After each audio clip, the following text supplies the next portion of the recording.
ମୋ ନାଁ ହେଲା ଅରୁଣ କୁମାର ମଣ୍ଡଲି। ଆମର ବୌଦ୍ଧ ଜିଲ୍ଲାର ସଭାପତି ସଂସ୍କୃତି ଓ କଳା ପରିଷଦ ଓଡ଼ିଶା।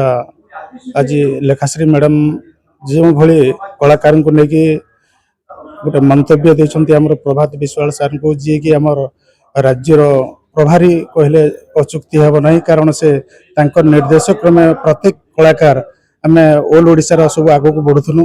ଯେହେତୁ କଳାକାର ସଦା ଭିକାରୀ ବା କୌଣସି ତାଙ୍କର ପାଖରେ ଆର୍ଥିକ ସହାୟତା ନଥାଏ, କିନ୍ତୁ ତାଳି ପାଇଁ ତାଙ୍କର ବହୁତ ଆଗ୍ରହ ଥାଏ। ଏ କୌଣସି ପାର୍ଟି ନାହିଁ କି ଜାତି ନୁହେଁ, କଳାରେ ଥାଏ। କିନ୍ତୁ ସେ ଯେଉଁଭଳି ମନ୍ତବ୍ୟ ଦେଇଛନ୍ତି, ସେ ମନ୍ତବ୍ୟକୁ ଦୃଢ଼ ନିନ୍ଦା କରି ଆଜି ଭୁବନେଶ୍ୱରରେ ଏକ ସାମ୍ବାଦିକ ସମ୍ମିଳନୀରେ ସବୁ ଅଲ୍ ଓଡ଼ିଶାର ଜିଲ୍ଲାର ସଭାପତି ମାନେ ଏକଜୁଟ ହେଇଛୁ ଆଉ ତାଙ୍କର ପ୍ରତିବାଦ ଆଉ କ୍ଷମା ପ୍ରାର୍ଥନା ପାଇଁ ଆଜି ଆମେ ଦାବି କରିବା ପାଇଁ ବୌଦ୍ଧରୁ ଆସିଥିଲୁ।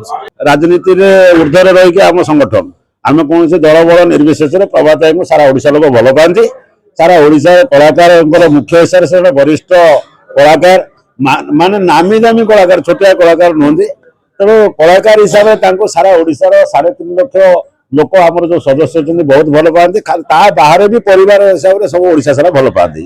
ତାଙ୍କ ବିରୁଦ୍ଧରେ ମିଛରେ ଆଲିଗେସନ କରିକି କୋଉ ସ୍ୱାର୍ଥରେ ସେ କଲେ ଆମେ ଜାଣିନାହୁଁ, କିନ୍ତୁ ବିନା କାରଣରେ ପୁରା ମିଥ୍ୟା, ମାନେ ଯୋଉଟା କି ମାନେ ଭିତ୍ତିହୀନ। ତେଣୁ ଲେଖାଶ୍ରୀ ସାମନ୍ତ ସିଂହାର ଯୋଉ ପ୍ରଭାତ ବିଶ୍ୱାଳ ଲକ୍ଷ ଲକ୍ଷ ଟଙ୍କା ଖାଇଗଲେ, ସଂକୀର୍ତ୍ତନ ମଣ୍ଡଳୀ ଦେଇଦେଲେ, ସେଇଥିପାଇଁ ଆଜି ସାରା ଓଡ଼ିଶାର କଳାକାର ମାନେ ରାଗି ଯାଇଛନ୍ତି, ତାଙ୍କ ହୃଦୟରେ ଆଘାତ ହେଇଛି। ତେଣୁ ସବୁ ସଭାପତି ମାନଙ୍କ ନିଷ୍ପତ୍ତି ନେଇ ଆଜି ନେବା ପାଇଁ ଆସିଥିଲେ, ପ୍ରେସ୍ ମିଟିଂ କରାଗଲା। ତେଣୁ ଆଜି ନିଷ୍ପତ୍ତି ନିଆଗଲା ଯେ ଲେଖାଶ୍ରୀ ସାମନ୍ତ ସିଂହାର କ୍ଷମା ପ୍ରାର୍ଥନା କରନ୍ତୁ, ନଚେତ ପ୍ରମାଣ ଦିଅନ୍ତୁ। ଯଦି ପ୍ରମାଣ ନ ଦେବେ କ୍ଷମା ପ୍ରାର୍ଥନା କରନ୍ତୁ।